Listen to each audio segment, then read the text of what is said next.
Bonjour et bienvenue sur le podcast de l'Église La Rencontre. Ce podcast a pour but d'explorer la foi chrétienne à travers des messages et des échanges authentiques et inspirants.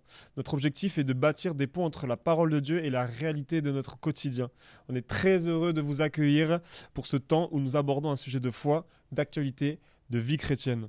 Avec moi aujourd'hui, je suis accompagné de chroniqueurs et de notre invité spécial. Alors que vous soyez chrétien ou simplement curieux de découvrir davantage la foi chrétienne, vous êtes au bon endroit. Je peux commencer déjà par présenter notre Américain, notre missionnaire, Kevin Miller. Hey, salut tout le monde.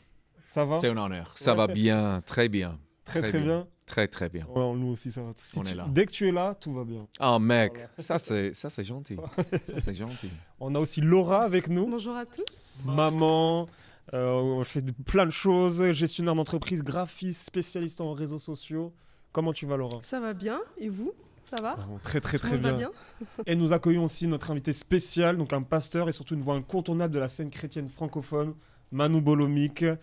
C'est un artiste qui, à travers ses textes, encourage les croyants dans leur marche avec Christ, avec son style unique mêlant rap, reggae, un message d'espoir. Il a su toucher des milliers de vies à travers ses concerts. Vraiment, il a un message impactant et il le fait à travers l'art. Manu, bienvenue. Bienvenue. Bienvenue. Comment tu vas, Manu? Merci, je vais très bien. Laura, mes respects. Kevin, mes respects. Heureux d'être avec vous sur le plateau. Et aussi, merci à ceux qui nous regardent et qui sont là. Voilà. On est chill ici. Je me sens bien, je sais pas. Chill. On se sent comme à la maison. Ouais, c'est ça.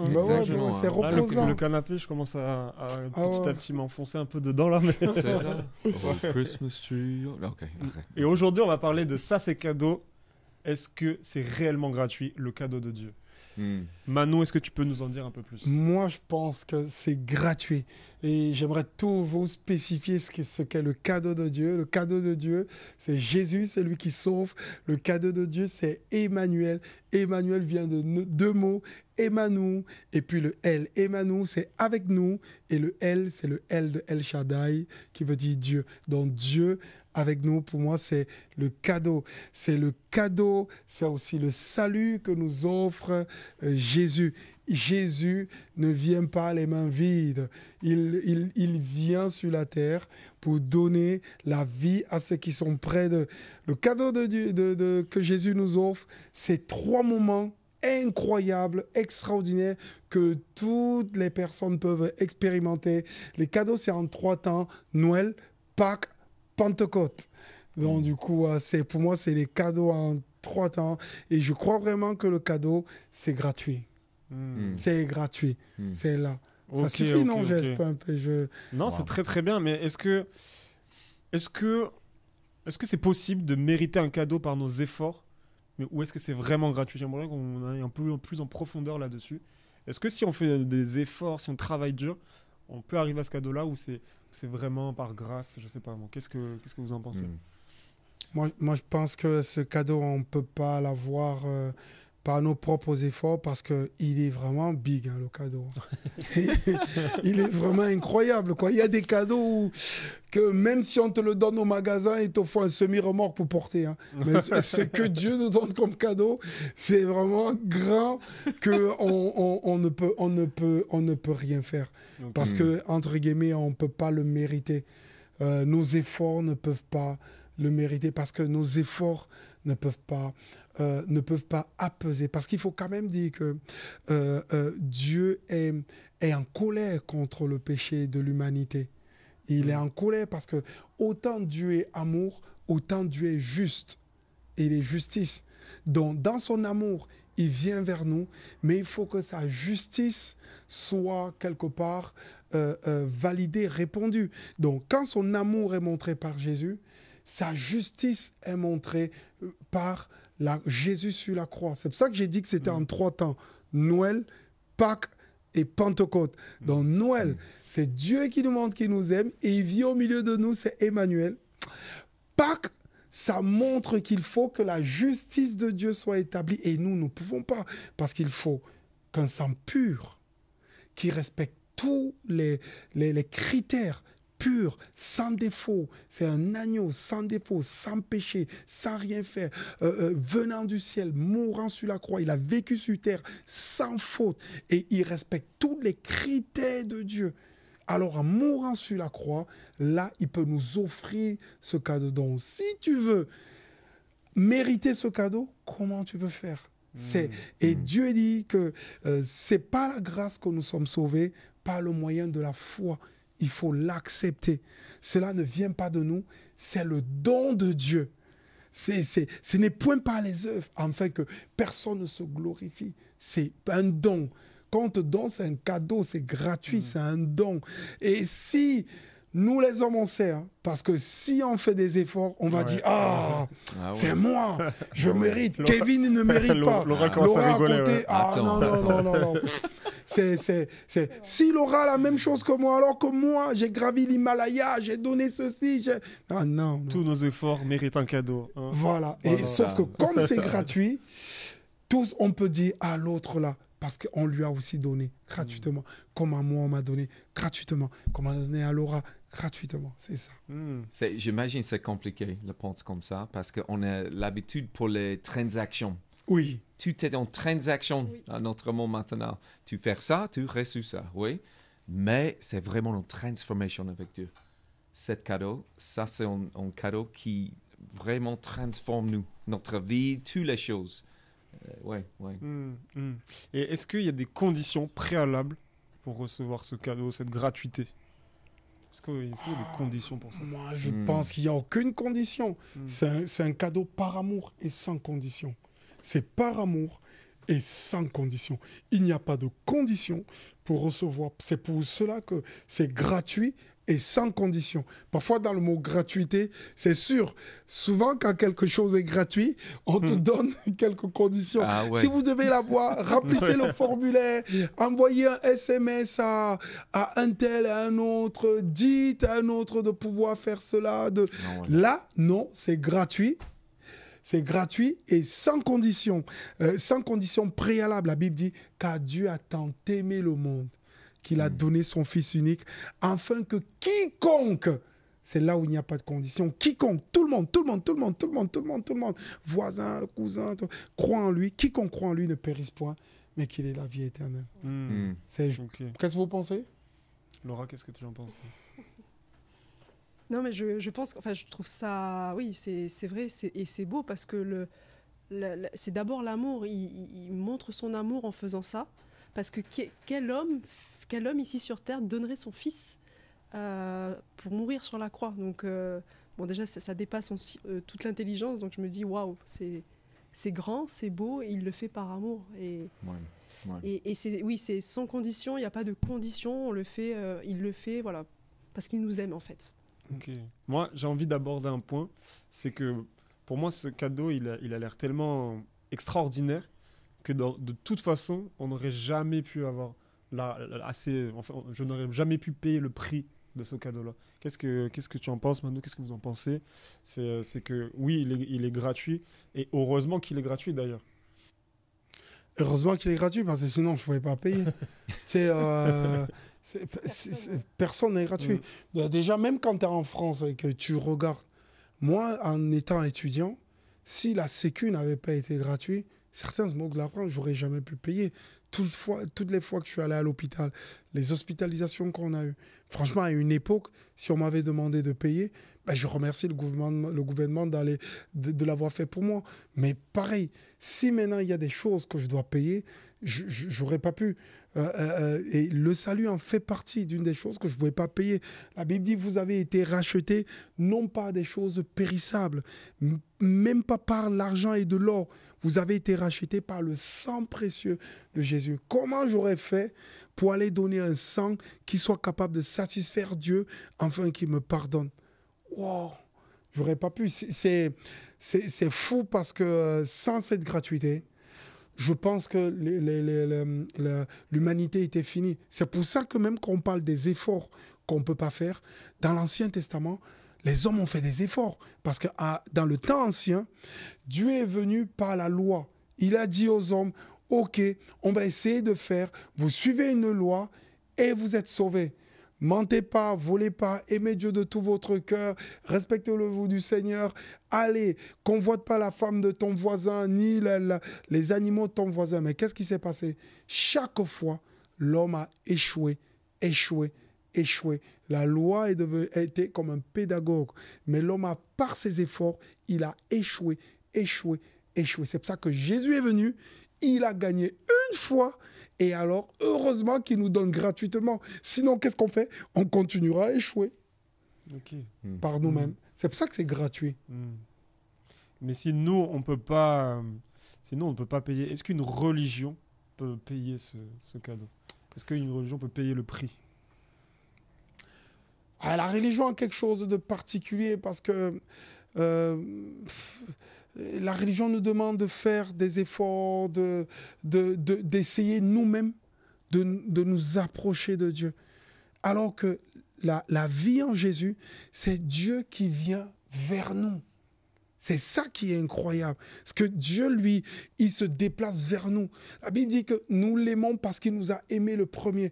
Pendant longtemps, je pensais que, je suis venu à Dieu. Et quand je réfléchis sur mon passé, il a mis comme des jalons pour m'attirer à lui, comme par des cordages d'amour, par des cordes d'amour. Il m'a attiré petit à petit, petit. C'est lui qui est venu vers moi, alors que moi, je ne pouvais pas aller vers lui. C'est pour ça que j'ai fait la religion. Elle ne m'a pas satisfait. J'ai voulu être musulman. Ça n'a pas marché. J'ai voulu être catholique. Ça n'a pas marché. J'ai essayé d'encore d'autres religions. J'ai essayé d'être animiste, d'aller voir les marabouts. Ça n'a pas marché. À la fin, j'ai tout abandonné. Et c'est là où Jésus est venu, lui, à moi. Et ça on est la seule religion qui fait ça. On a notre Dieu qui cherche pour nous. Ça, c'est vraiment cool. Il vient nous prendre. Oui, vraiment. Et par amour, du coup, on revient au même sujet. Là, par amour, il le fait par amour. Là où peut-être dans certaines religions, il y a un manque d'amour, c'est plutôt des directives. Et puis, dans certaines religions aussi, on va penser que Dieu est méchant, voilà. Alors que... Ouais, c'est l'image quand même de Dieu qui est là, qui va te punir au moins de trucs. Et puis, c'est ça, c'est vrai. Mais est-ce que vous avez des clés pour ceux qui justement ont peur est-ce que j'ai vraiment reçu ce cadeau, qui vont peut-être aller chercher dans des religions, dans des choses, quelles peuvent être les clés qui vous ont fait accepter ce cadeau et accepter qu'il soit gratuit? Moi, on revient à la même chose. C'est que quand j'ai su et perçu comment il m'aimait, je me suis dit, il est capable de tout faire pour m'amener avec lui. C'est là où j'ai accepté que ça soit gratuit. Parce que à l'époque, mon père ne voulait pas me parler. Et donc, du coup, j'ai grandi dans un ghetto. Et je n'avais pas beaucoup de personnes qui m'aimaient. Donc, du coup, j'étais plutôt malheureux. Et le fait que j'entende que Dieu existe et qu'il m'aime, ça a été... Et qu'il m'aime pour rien. Tu vois, c'est ça aussi. Parce que je pensais toujours qu'il fallait que je mérite qu'on m'aime, que j'achète qu'on m'aime, que, entre guillemets, ça coûte quelque chose chaque fois. Mais là, pour nothing, pour gratuit, il me disait que lui, il m'aime. Et ça m'a percuté. Et c'est là que je me suis dit, s'il m'aime. La deuxième chose, c'est qu'il m'aime et il est allé mourir pour moi sur la croix. Alors que mon père, lui, il m'avait abandonné. Et que quelque part, ma famille, elle ne pouvait pas faire la même chose. Et lui, il ne me connaît même pas.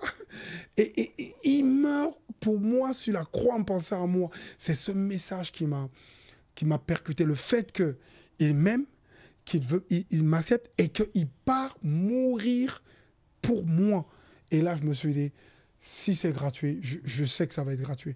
Parce que comme je ne peux pas payer, il est obligé de me le donner gratuitement. Je ne sais pas. Ok. Laura, est-ce que tu as peut-être une clé, quelque chose qui t'a permis de comprendre que c'était gratuit, que tu n'avais pas besoin de plus? Oui, après, j'ai très vite compris que j'étais comblée qu'avec Dieu, en fait. Que voilà, c'est pas un homme qui allait me combler, mais c'était Dieu.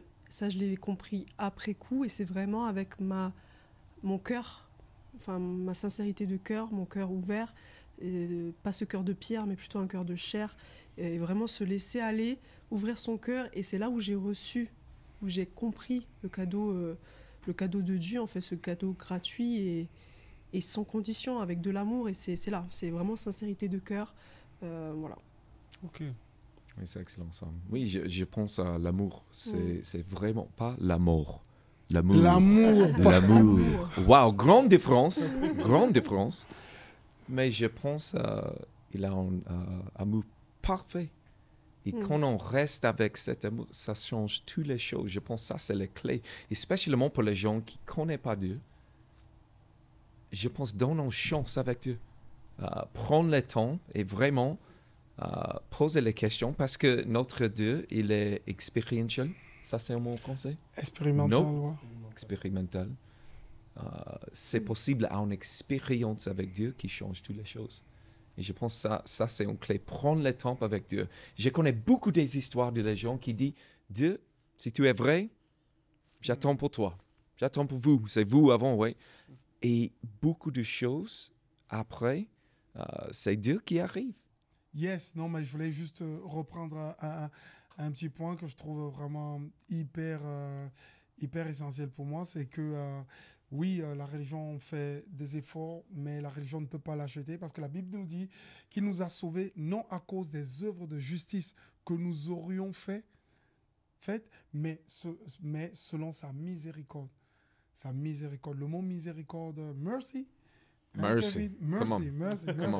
Le mot miséricorde. C'est plus long en français. Hein. Oh là là. Miséricorde. Incroyable. Mercy, c'est cool, mais miséricorde, ça veut dire quelque chose. C'est comme si Dieu nous voit dans sa misère. C'est la corde que Dieu nous tend dans notre misère. Donc, il lance une corde alors qu'on est dans notre misère et il nous sort de là. Et c'est ça, sa misère. J'aime plus en français. Hein. C'est parce qu'il Mercy, nous voit. C'est cool, mais... Miséricorde, c'est parce qu'il nous voit et il dit, je t'aime bien. Viens. Je trouve que ça peut pas être acheté, ça. Voilà. Ok, moi j'ai une question aussi. Parce que plusieurs fois, quand c'est gratuit, les gens méprisent. Ils disent, ah non, si c'est gratuit, c'est que c'est pas bon. Moi je vais mettre le prix. Parce que c'est sûr que c'est mieux. Gratuit, c'est sûr que c'est pas bon. Qu'est-ce que vous pensez de ça? C'est bon ça. Qu'est-ce qu'on pense? Ok. Non, mais c'est gratuit. C'est sûr que c'est bizarre. Genre, on t'appelle. Vous n'avez pas vu ceux qui vous appellent chez vous? Bonjour, on est transit. Non. Monsieur, vous venez de gagner, genre, une voiture. Tu fais. Et tu dis, une voiture, ouais, je peux la récupérer quand? Et à la fin, tu dis, il y a une arnaque là-dessus. J'ai fait ça la dernière semaine. S'il te dit c'est gratuit, c'est parce qu'il y a un truc qui se cache en dessous.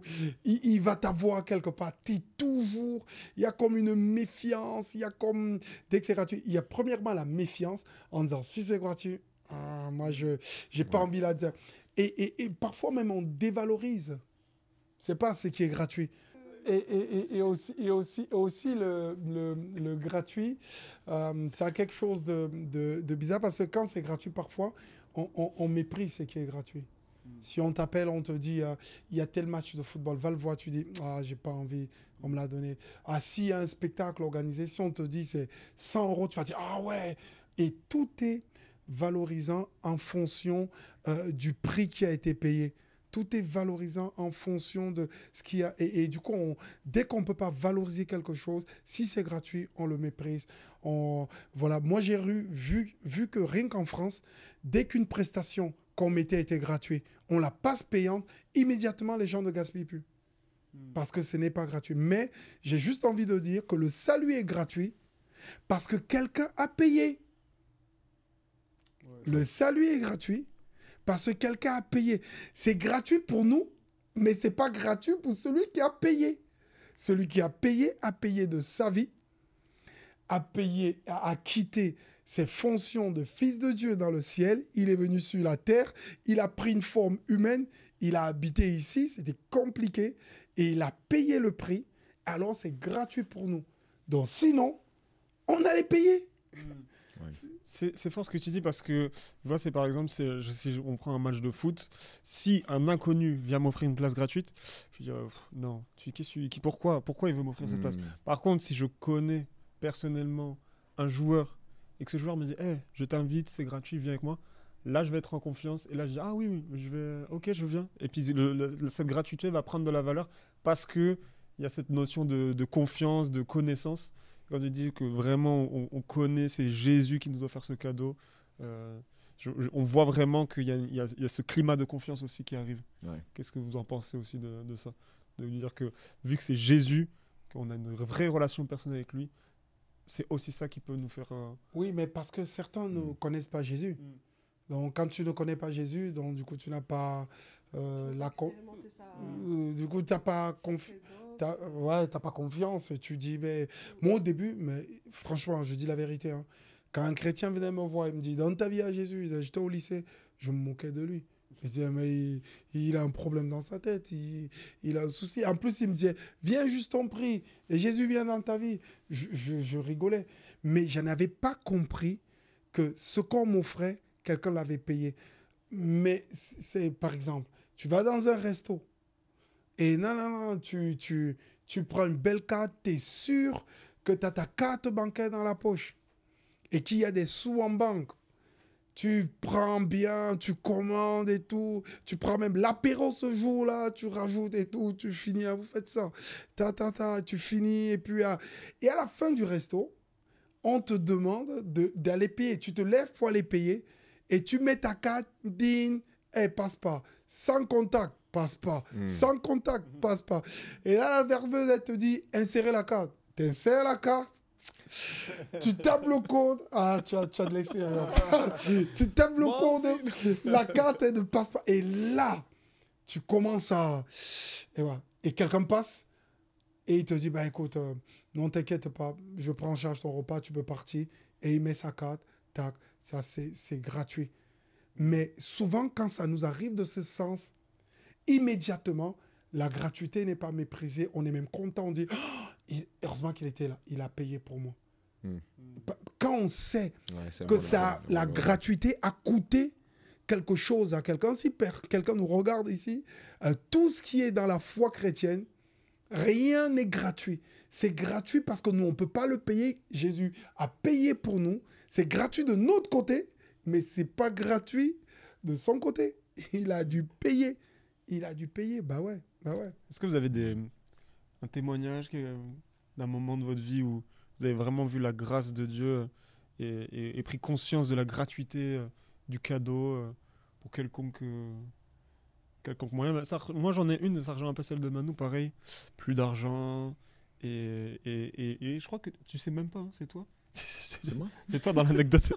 C'était un dimanche midi, j'avais plus d'argent. Je dis, c'est pas grave, je mangerai pas. Et là, Kevin arrive, il me dit, mais il s'est trompé, il m'a donné un repas de plus. Tiens, mange. Et je dis, waouh.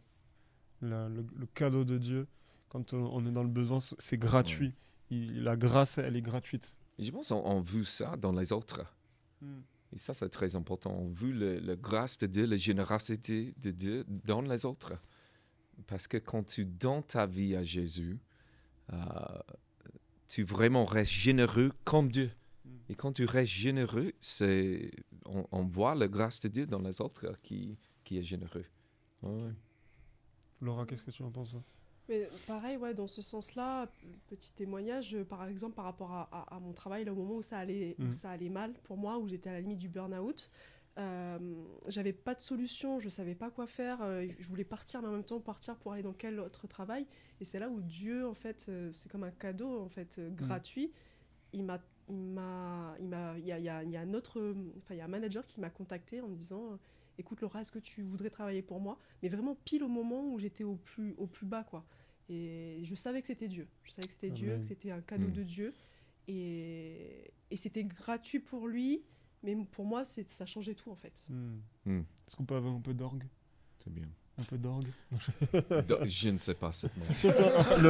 Oh, ok, oui, organ. D'accord. D'orgue. Orgue. Oui, je comprends. Ouais. Manu, est-ce que tu peux nous raconter une histoire concrète de la Bible qui nous résume bien cette gratuité du cadeau de Dieu. Je trouve ça incroyable, c'est que la Bible dit que alors que Jésus se rendait à Jérusalem, il passa par la Samarie et la Galilée. Et comme il rentrait dans un village, il y a 10 lépreux qui vinrent à sa rencontre et qui se mettent à distance et qui commencent à dire « Jésus, maître, aie pitié de nous ». Lorsqu'il les vit, Jésus leur dit « Allez vous montrer au prêtre. Parce que quand tu vas te montrer au prêtre, c'est pour déclarer ta guérison. C'est pour déclarer que tu es guéri de la lèpre à l'époque avant. » Il dit « Allez vous montrer au prêtre. » Pendant qu'ils allaient se montrer au prêtre, il fut guéri en chemin. L'un d'eux, un des lépreux, voyant qu'il était guéri, revint sur ses pas pour rendre gloire à Dieu à haute voix. Il tomba le visage contre terre et remercia Jésus. C'était un Samaritain. Jésus prit la parole, il dit hey, « Est-ce que je n'ai pas guéri 10 lépreux? Et où sont les 9 autres? Ne sais-tu trouver que cet étranger pour rendre gloire à Dieu ?» Puis il lui dit « Lève-toi, va, ta foi t'a sauvé. » On voit 2 choses ici, 2 gratuités que Dieu fait à ces lépreux. La première gratuité, le lépreux vient et un lépreux ne pouvait pas s'approcher des gens parce que la maladie était... on devait les mettre hors de la ville, il était séparé de tout, culturellement, de tout ce qui se passait. Alors ces lépreux se mettent à distance, ils supplient Jésus. Jésus dit, va te montrer. Ils ont la foi. Et en allant se montrer au prêtre, ils sont guéris sur le chemin. Première chose, c'est qu'il lui donne gratuitement la guérison. La guérison, c'est un rapprochement culturel. Quand tu n'es plus lépreux, tu peux travailler. Tu peux avoir une relation avec ta communauté. Tu peux vivre au milieu des autres. Tu n'es plus exclu. Tu n'es plus mis de côté. Il offre ça en premier. Je trouve que souvent quand on parle du salut, c'est le salut ici, sur cette terre. Ici, il le sauve déjà ici sur cette terre. Je trouve ça incroyable. Et ensuite, le lépreux les dit, il y a un des lépreux qui dit, mais je suis guéri. Il court tellement il a vu que c'était gratuit, c'était bon. Il va se mettre à genoux. Il dit, je suis tellement content, il le remercie. Jésus dit, mais il est revenu me dire merci. Jésus lui donne un deuxième cadeau, encore gratuit. Il lui dit, maintenant, ta foi t'a sauvé.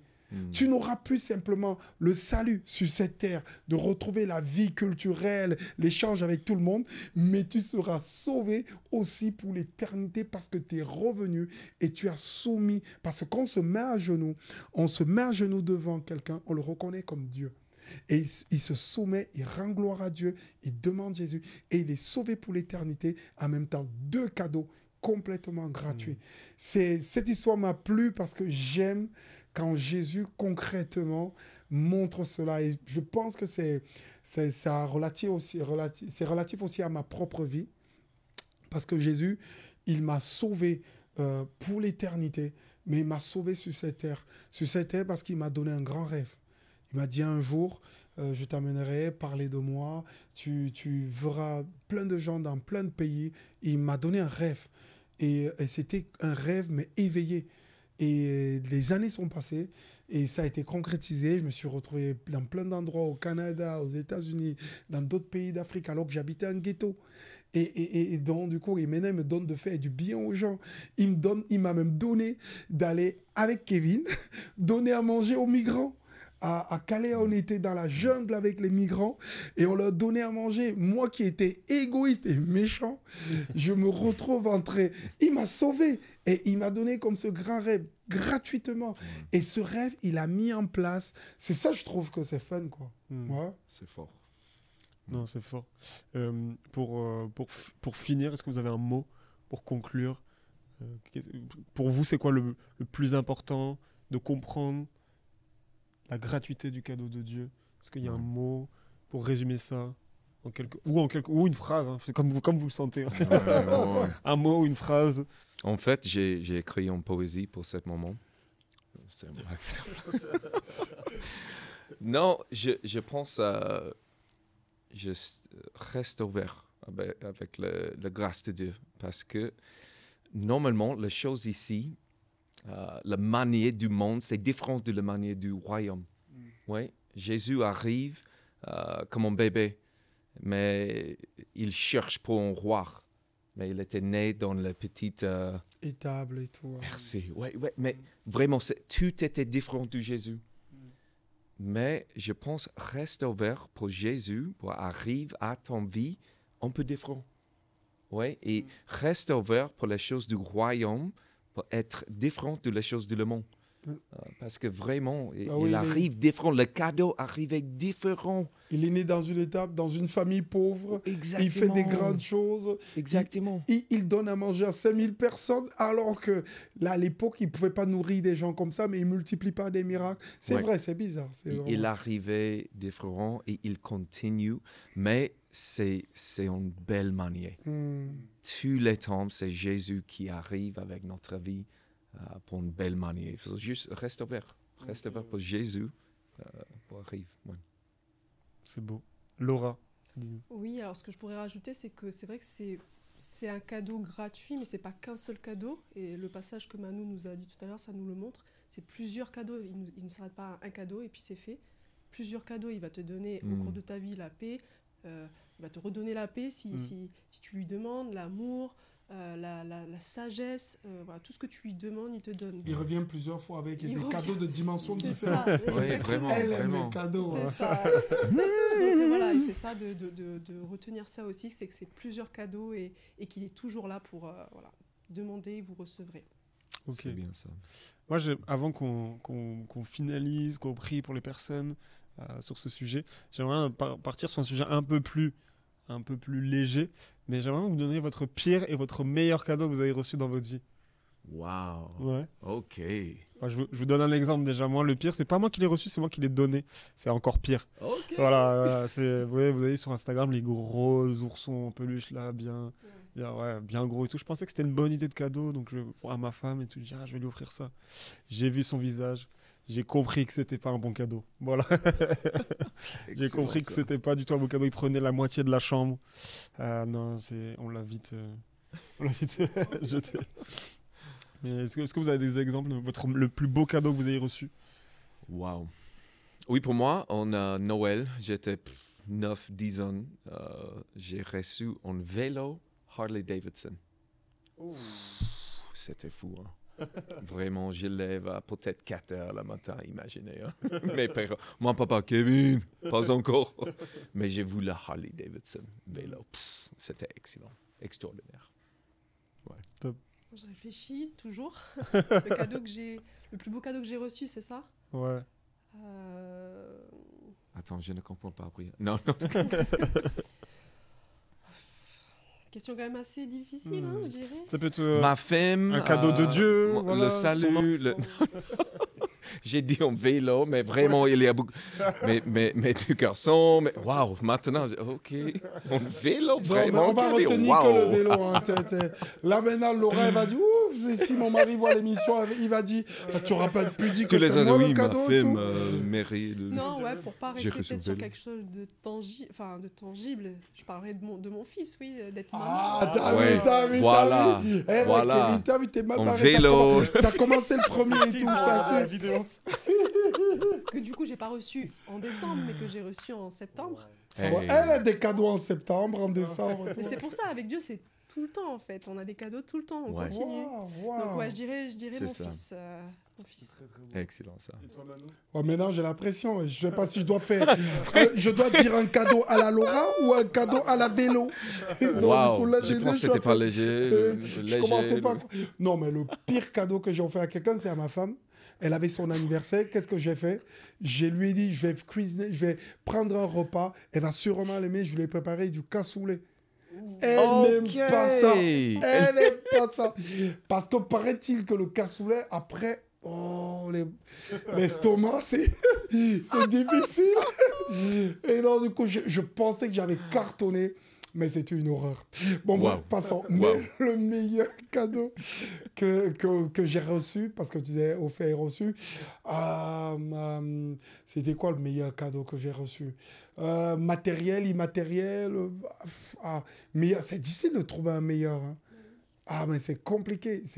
Franchement, moi, je pense que ce qui est le meilleur cadeau que j'ai reçu, c'est à part Jésus, on sort Jésus, le meilleur cadeau, je pense que c'est ma femme. le jour où je me suis marié. Et ben, il rajoute. Moi aussi. Moi j'ai dit le premier arrêté, les visiteurs. Là. Ah, parce que je sais que. Parce que le cadeau de ma femme a déroulé après ta femme, ça donne les enfants. Forcément, c'est le meilleur cadeau aussi. Après, t'enchaînes. Et voilà. Mais vraiment, je ne pensais pas me marier. Et j'étais très content de me marier. Et ensuite, j'étais très content d'avoir les enfants. Et puis après, cadeau en vrai. Mes beaux-parents nous avaient offert une voiture le jour de nos fiançailles. Et il a réparé la voiture, elle était magnifique. Et le jour de tes fiançailles, on t'offre une voiture. Vraiment, ma femme, elle a pleuré. Wow. C'était cool, c'était cool. Wow. On va clôturer sur cette belle anecdote. Juste avant qu'on prie pour ça, je vais juste vous remercier. J'espère que vous avez passé un bon moment. Merci à toi. Merci à ceux aussi qui ont regardé la vidéo. N'hésitez pas à vous abonner si vous voulez voir plus de contenu. Si vous avez besoin de connecter avec nous, dans la description, vous avez tous nos réseaux, vous avez le site. Vous pouvez aller poser toutes vos questions. Surtout, n'hésitez pas. On va finir par la prière avec Manu. Est-ce que tu peux prier? Yes, je vais prier vraiment. Seigneur, je te prie afin que tu bénisses, Seigneur, ceux qui nous ont regardés, Seigneur mon Dieu, afin qu'ils puissent comprendre, Seigneur mon Dieu, que c'est complètement gratuit ce que tu donnes, ce que tu l'as déjà payé. Tu as payé par ta vie, Seigneur, tout ce que tu nous donnes. Et vraiment, Seigneur, nous pouvons venir gratuitement devant toi et tu nous bénis, Seigneur. Ni nos efforts, ni nos tourments ne pourront payer ce que tu nous donnes. Tu l'as déjà fait. Seigneur, je prie enfin que ceux qui luttent encore avec la culpabilité, ceux qui se battent encore avec la religion, ceux qui luttent encore après leurs efforts et qui n'arrivent pas, simplement que par la foi, ils reçoivent ce que tu donnes gratuitement. Merci Seigneur mon Dieu de le faire. Merci pour le temps que nous vivons avec toi. Merci pour tous les cadeaux que tu nous as déjà donnés, que tu vas encore nous donner. Que ton nom soit béni, Jésus. Amen. Amen. Yes. Merci beaucoup. N'oublie pas, c'est gratuit. Et Ça, c'est cadeau. Ça, c'est cadeau. C'est cadeau là même. À très, très vite. Ciao. Bye bye.